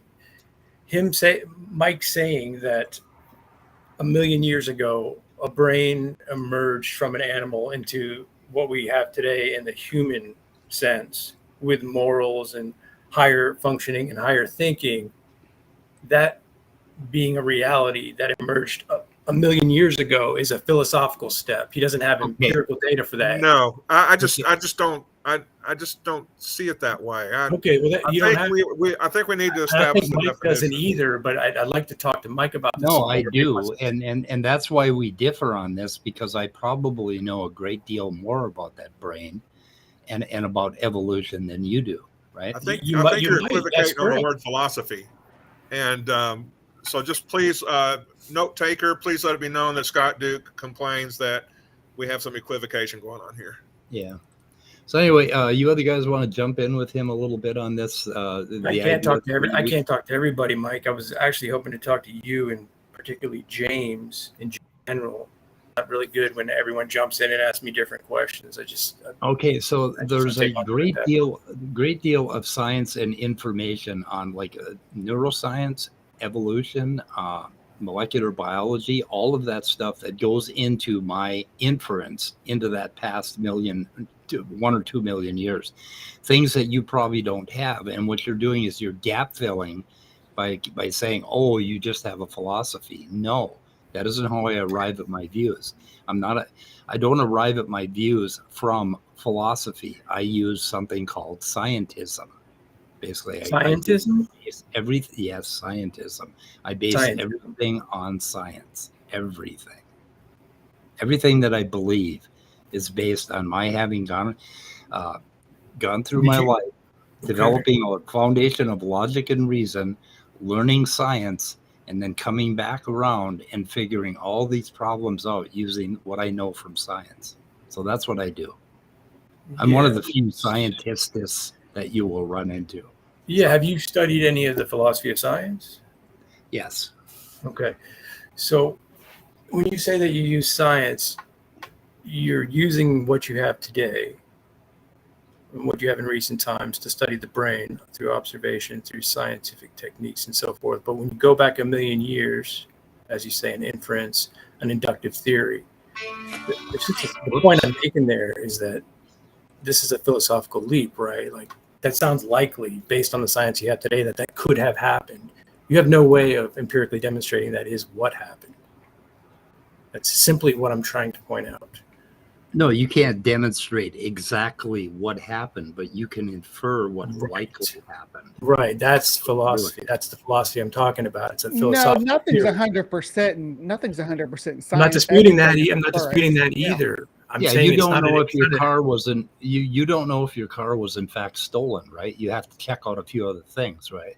Science to do is some detective work, right? It's provisional, right? You could be Right. wrong. You, with your car you being can try to stolen. utilize science to the best of your ability. When you go back a million years, well, That ain't I don't that know far. which scientific about that. I think you're leaning more into philosophy, is what I'm saying. We Why? do it all the time in evolution. We do. I it know all you the- do. Yes. So why isn't it? I don't understand why it's not empirical. You haven't explained that. You just keep saying that it's not. Well, what do you? I mean, what do you think empiricism is? The study of That you can measure it with math. That's literally what it is. It's evident mathematically. measuring it with math. Yeah. And I that still you don't can- think you've actually said what you mean by the word Mhm. philosophical. Philosophical is your worldview, basically.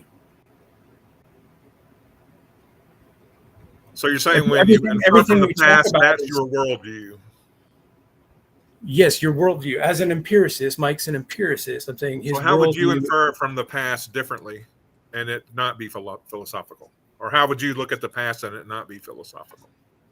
Well, when you say look into the past, that begs the question of what do you think you're doing? looking at How are you, evidence. how of are you things that looking? happened in How the are you past. even slow down? How are you looking into the past empirically?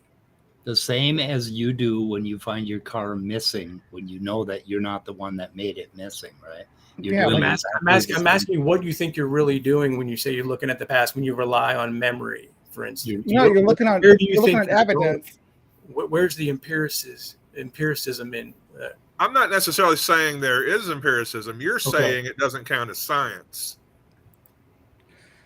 Where's the empiricism in what step? In your car Relying being missing from on your your garage? memory.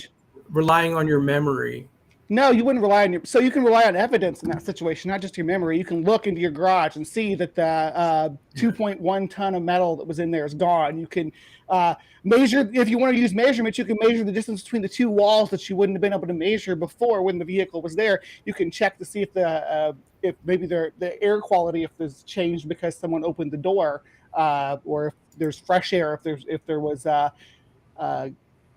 some sort of dripping from the air conditioner if the vehicle was running before it took off. There'll be lots of physical things that you can look for. You can check if it's the garage is the only thing hooked up to that circuit. You can look at your electricity and where that's coming from and see if someone flipped the garage door. There's lots of empirical things that you can do to see if your car was stolen. It's not just relying on your memory, right?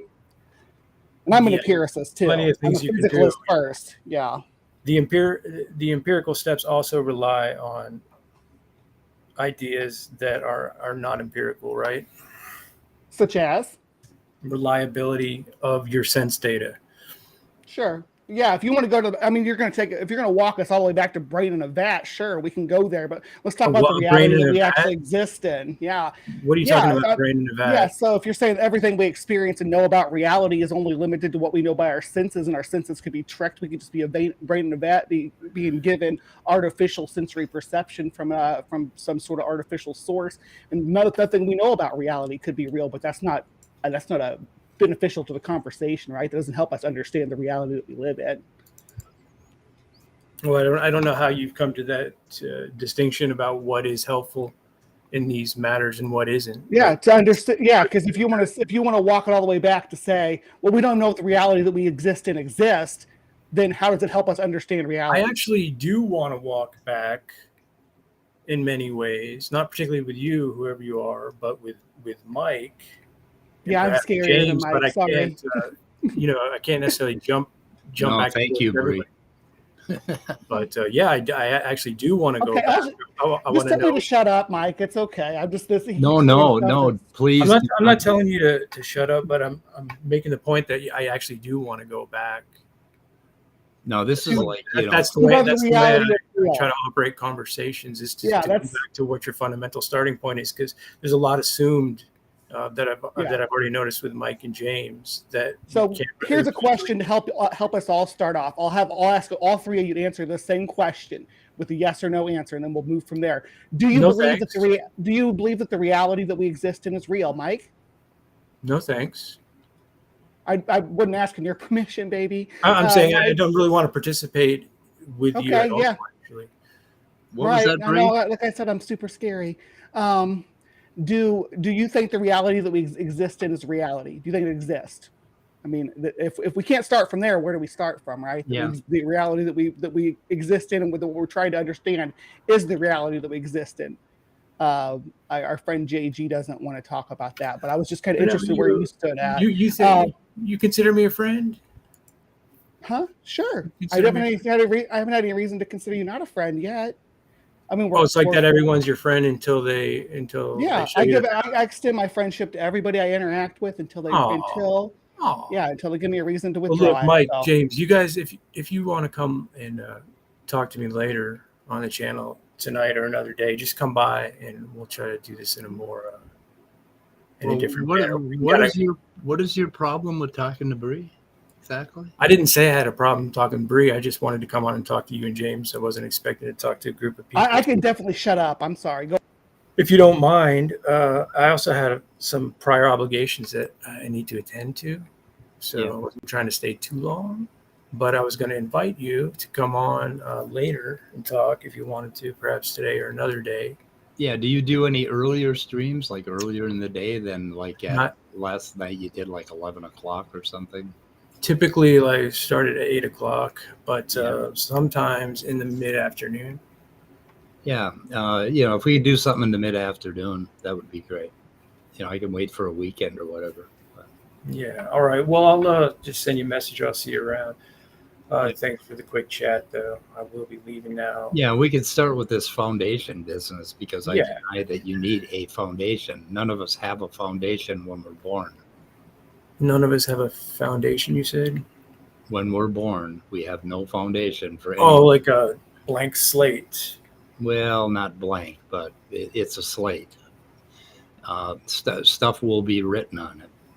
Like all of this intellectual, conceptual stuff that developed in the last 2 million years. But we can talk about that if you want. Okay. All right. I'll see you later. Take care. Thank you. Okay. So Bree, what's up with you? I didn't mean to scare your apologist away. I'm sorry. No, that's with these guys, you've got to have a little backup now and then, because I get tired of talking and saying the same thing over and over again. Well, he didn't want to talk to me at all. He made it very clear. Yeah. At all. What's the deal with that? What's the deal with that? Yeah. Basically, if you diss Bree, I'm going to kick your ass off of here. We don't mess with Bree. Probably hates bugs, Maybe I don't know. I don't know. And I don't think what pissed me off questions too. I was asking. Go ahead. Oh, this is unrelated to this particular day, but like when Derek was talking, most recently talking about his split he had with Robert M. Price.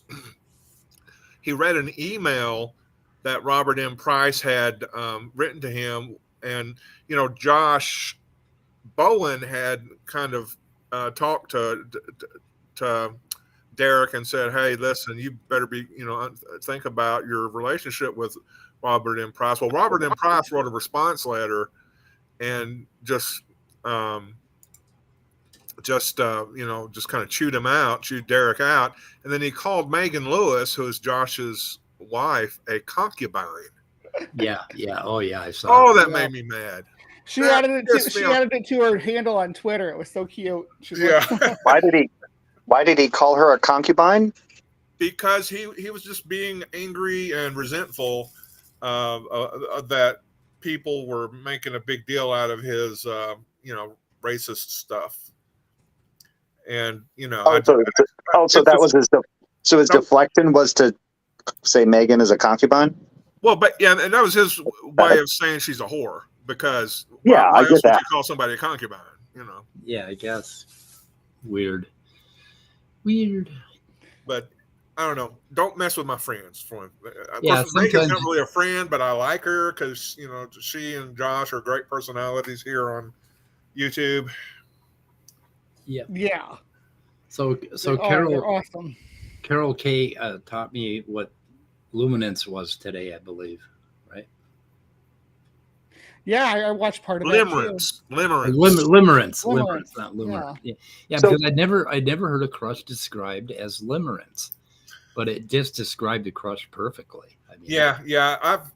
I've gone through those feelings of limerence several times in the past, and yeah, the definition just really hits what I experienced on the head. It's basically getting a crush on somebody you ain't got a chance in hell of ever getting with. Well, Yeah, no, that sucks. actually, it mentioned something that's really important when you have a crush. When you have a crush, there is always a conflict, a perfect mix of possibility and impossibility. And basically, you have to see, like, if somebody you have a crush on makes it so clear to you that they're never, ever going to be with you, your crush will dissipate within a few days. It works like fucking magic. But if you have that slightest bit of hope, it just keeps going. But I don't know who So you're said saying- it, but they said so it what- wisely. Hope is a motherfucker. hope So is- so what would you say the chances of someone like you and me getting together? Oh, 1 in a million. 1 in a million. Oh, thank God. there's a So you're saying there's still a chance. exactly. Well, yeah, that's about it. And there's a way that you can measure whether or not you have a crush on somebody. If you think of them more than once an hour, you've crossed the barrier or the threshold to a crush. I mean, it's kind of a sloppy measurement, but it actually fucking works. I had so many crushes, and I studied crushes subjectively for a long time. So I also So what was go ahead. so out of curiosity, because I came into this late and I didn't go back, is JG trying to diminish philosophy, science to philosophy, and therefore philosophy can't be counted on for anything absolute? I think that was kind Yeah, of yeah. Oh, okay. Well, That's what I thought. deep-time It's, philosophy, well- anyway. it seems like he wanted to diminish the entire category of philosophy and just kick it out. But the problem is that even what he believes in has its own philosophy behind it. It's called the philosophy of theology. Uh-huh. So Well, there's philosophy to science. There's philosophy to any field of that you can pursue. There's well, gonna be all philosophy means is love of knowledge. Yeah. And so there's multiple. fucking label. Yeah, What so do you they got think this. the PH stands for in PhD, right? Yeah, but I mean, that's basically what the Greeks called it, and then from there they developed ways of like reasoning and logic, and that's what math is, and logic and the different types of forms of logic and inductive and deductive and abductive reasoning and all that shit. So if he's in here and he's talking and he's using inductive, deductive, and abductive reasoning, he himself is appealing to at least a form of philosophy. Yeah. Yeah. Or at least a form of reasoning that human beings seem to do, which is identified by philosophy. You notice how quickly he rejects my stolen car example, which is something that really irritates me because that is exactly what you do. That we make inferences like this all of the time. I mean, as we walk around through our ordinary life every day, we make inferences like this. And they are exactly the same inferences that are made when we consider common descent and when we consider the development of the human brain. I mean, these inferences, they want to, like, what did he say? My example was too simple. Right. It is fucking simple. That's Doing one is plus simple. 1 plus 1 is the beginning of reasoning. Right. That's the whole point of those abstracts. I have one apple, I have another apple, and I have another one apple, and you put the two of them together, and what do we identify that as? Yeah. As two. So now we're basically identifying quantities. So Yeah, did he disagree with the point that he said of yours that he said was too simple? He didn't want to talk about it. He didn't want Right. to use Yeah. that So as an there's a example. lot of he equivocated on the word philosopher Right. or philosophy, I think.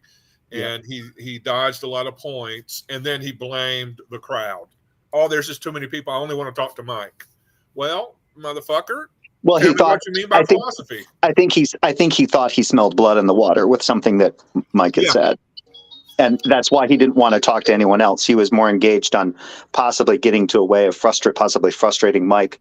I've seen him I think I've seen him try to do that before, and he tries to be very calm about it. But really, I think there is a bit of gaslighting there. But or if there's no gaslighting in that sense, there is this kind of weird way of trying to demonize a particular way of thinking or a category that identifies multiple ways of reasoning, and then trying to possibly establish some other kind of basis for how it is that we come to know. Is he adopting presuppositionalism and saying that the only way? Because if he's going to go to presuppositionalism is in and of itself a philosophy. It's a theological philosophy, right? That goes into basically how we presuppose certain things to be what they are. Let me be generous here. I think he only wanted to talk to me and James because he wanted to keep the discussion on one track. But Bree was basically supporting my position. And Yeah. that's why I deferred. Yeah, that wasn't. Yeah, with nothing Bree said was off track. You know, because I've done that too. Asking him to clarify a word he is using to critique you isn't really getting off track. Now, if I'd argued with him about his definition, then maybe that's getting off track. But I don't see that as getting off track. Well, just next time. We're in an open panel. Is kind of my thoughts on it. It was like, okay, I get you want to just talk to them, but me and Scott are here too. But why would you want to demonize? Why would you want to demonize a category of things? Philosophy isn't just philosophy. Like I said, I wrote that in there, and I've already mentioned this. There's a crap load of categories. There's lots of subcategories within the category of philosophy. So what if you try to demonize philosophy, but then you're appealing to other types of philosophy? You're fucking yourself up. Yeah. Yep. Anyway. So yeah, JG is a presuppositionalist apologist, and he claims absolute certainty. Certainty exists as the name of his main channel for that reason. He's certain, and he's certain because he presupposes certainty. Yep. Ooh, that could be fun. Certainty is a religious position. Is certainty only something that can come about from God in his position? Either justified certainty can only come from presupposing his God, in his opinion. Okay. Huh. May have to explore that sometime. Yeah. Ooh, so he was mean to Gurr. Hey, Chris Moore. We're never mean to Gurr around here, or Dan. Yeah. I remember. Decide who's going to be mean to Gurr. I remember. Yeah, I can be mean to Gurr. Anybody can be mean to Gurr. Gurr, fucking stop crying, fucking snowflake. Yeah. Who we love. Just kidding, Gurr. It's cultural. Yeah. Nothing but love for you, man. There was something I was going to say. I was going to go somewhere, but now I got sidetracked with insulting Gurr. Sorry. That always happens. He's so fun. Anyway. Wow. Everybody quiet. Chris. Somebody torturing a ghost. I've been told to stop talking. Am I allowed to talk yet? Talk now, Bree. JG, the big bad JG's gone. You can talk. The alpha male. Did James come? Is that James in here now? I'm here, but I'm not the one making those noises. Oh, okay. That's Chris Moore there to your stage left. Yep. Audio was fucked up. Okay. I'm on my phone, so I can't really make out people's names with the screen that I've got. Really? We got so Jeffrey up there. Speed. I have who? What? Jeffrey. That's the reason I linked that video, because it directly addresses what JG was saying. It's a 4-minute video on normal speed or fast. Your audio's out, Chris. Is that what you're saying? His audio's messing up. Go ahead and play it. Yeah, Speed. Let's see. Yeah, let's check that out. You want to check this out? Mm-hmm. Yeah. Hang on a second. I'm going to turn Chris up a little bit to see if that helps. Can you hear me? Or... Yeah, we're hearing you. No, we don't hear you at all. Yeah, we don't hear you. Fuck you. Who? Fuck you, Chance. Okay. Anyway. How can you say no if you're not? How can you say no when you just presupposed that you could hear me? What the fuck? Anyway, like one thing I wanted to, like, I basically with Jiggy, sorry, it's kind of weird names. Anyway, is that like one of the things that like he would deny is like the method of deduction that at least like at least in evolutionary sense about how we use communities to survive, because we don't have claws, we have poor eyesight, technically speaking, anyway, and also we have poor hearing and that stuff. So Sorry. well, I'm sorry. but what I'm saying is that compared to the other animals, we're sitting ducks out in the wild, or at least like we only had the status of apex predators ever since we got tool use, fire, agriculture, and all that kind of crap. And Well, we also have that walkie thing. We're able to walk very long distances. And sweat. Yeah, and so, sweat. Yeah, but it's just those incremental things that made us how we are able to shape the world today, and it took a fucking long time. So it's just like, and that I can't assume that he's a theist. So it's like for his explanation for that kind of crap is by the grace of God we were able to go as far as we did. But as like one of the James old school streams is like, if you could put dinosaurs into the mix with us, we would be extinct within, I don't know, probably 100 years. Yep. So we would. Well, if we didn't make effective use of our tanks and other artillery. They're just big animals, y'all. They're not actually monsters like they show in the movies. Hey, Noah, we'd be all right. Guys, Noah got them onto an ark. They're perfectly human friendly. When they're little. Maybe a T-Rex really enjoys baby T-Rex belly was rub. very well behaved. I don't think T-Rex would see us. I mean, just in my opinion, I'm just a humble little human here. I don't think T-Rex would identify us as a viable source of food. I don't think we're nearly fatty enough, and we're awful small for something that big. You might not be fatty enough. Yeah, but for a sick T-Rex, you might be fucking fair game. And it's not fair. I mean, they'd be just as dangerous like a crocodile, right? But they wouldn't drive us to extinction. There wouldn't be near as many videos getting baby T-Rexes out of mud holes like you see with elephants. But the way to keep a T-Rex, if you get a T-Rex or a pair of T-Rexes in something like an ark, the way to keep them under control is basically constantly berate them about their little arms. They're very sensitive about that, and they back right down. Just shame them into submission. They've got a really big head and little arms. They can't really do a whole lot. So that you just keep reminding them of that. It shames them into submission. Just go and punch them in the mouth and laugh at them.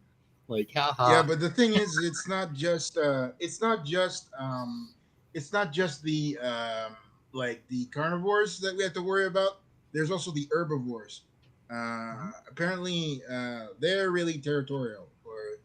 Some of them have territorial behavior, and on top you mean like mucking with a triceratops? Yeah, it might be like akin to mucking with a rhino. Listen, guys, I know you all are thinking like modern people and everything, but believe me, do you see all the megafauna around here, like all the big mammoths and woolly rhinoes and stuff running around? No, you don't see them because they're fucking dead and we killed them. So we're gonna do just fine against dinosaurs now with firearms. If we can take out woolly mammoths. There is something that could be taken to what Bree is saying. That is the reason for Plato's cave, because early man was around dinosaurs and they were constantly hiding in a cave. Oh, is that it? Oh. They were trying to think, what is outside the cave? Let's not find out. Okay, could I play this video? Should we play the video? Yeah, sure. Let's do it. We're going to play a video. Whoops. I unmuted my site. Unmute. Okay, got it. The Big Bang? Were you there, Bill Roy? No. Abiogenesis? Were you there? No. Dinosaurs lived millions of years ago? Were you there? No. Evolution? Were you there? No. Science can't deal directly with the past because the past can't be observed. Science has to be what is observable, testable, and repeatable. Since you can't do that with the past, it's not science. On the other hand, I've got a book. Then murders can't be solved. The creation of the universe. Who are you going to trust? The eyewitness, God Almighty himself, or the scientist who can't even observe the past? Is that Ray Comfort? Hello? Ken Listen Ham. to Ken Ham. Yes? Someone drove into your house. What? Oh my God! What happened? Excuse me, sir. Please stay back. My name is Ken Spam. This is my house. It's okay. Mr. Spam, we think a drunk driver probably drove into your house, but that's just a theory at the moment. Oh, dear Lord!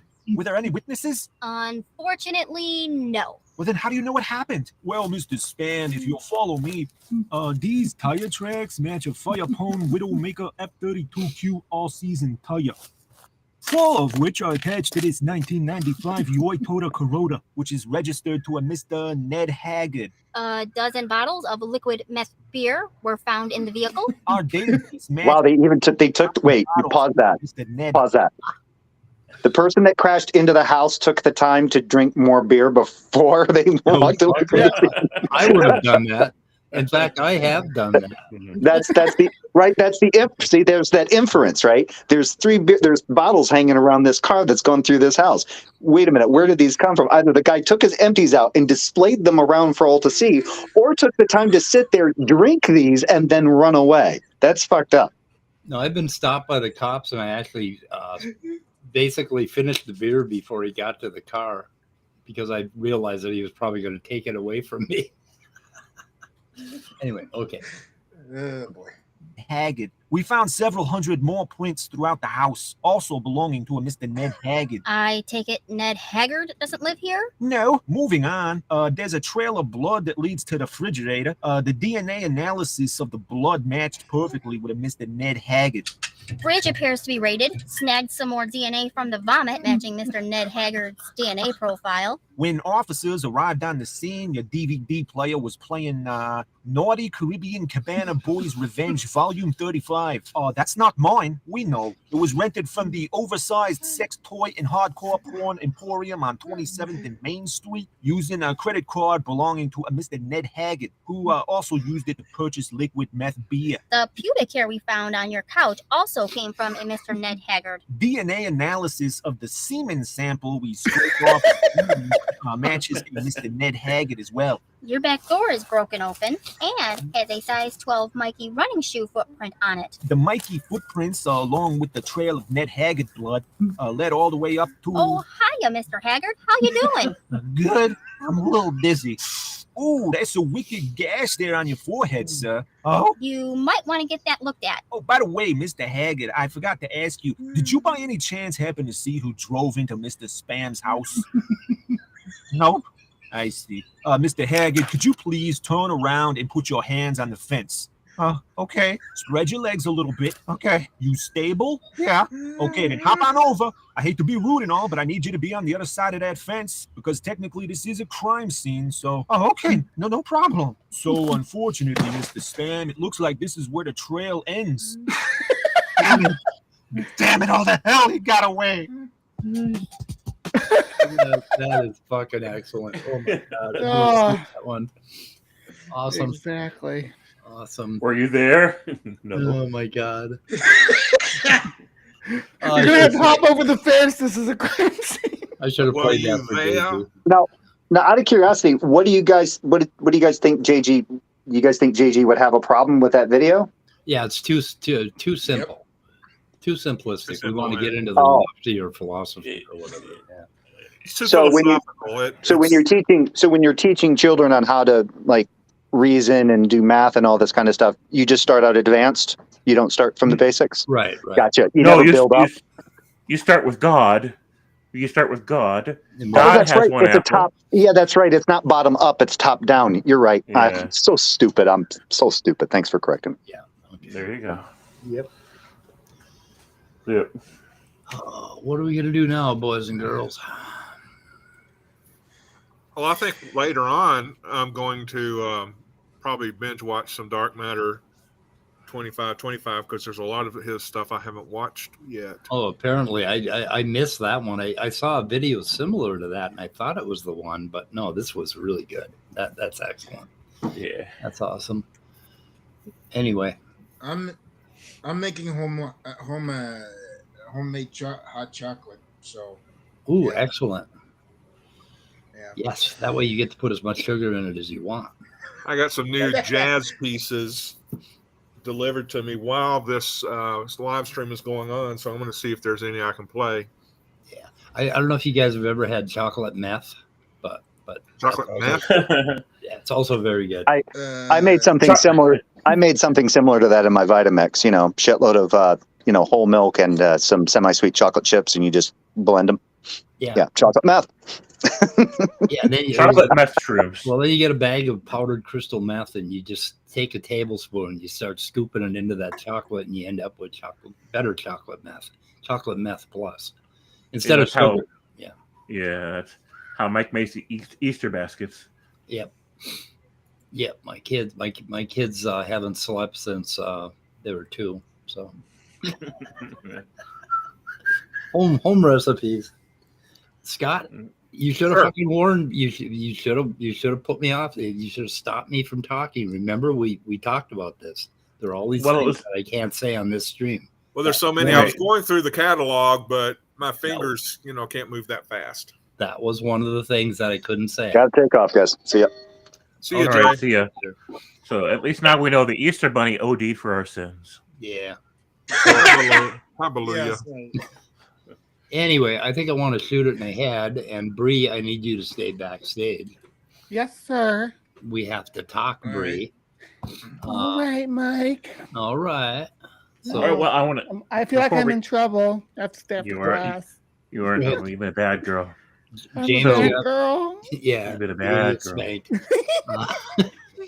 That's another thing I'm not allowed to say. Spanking Bree.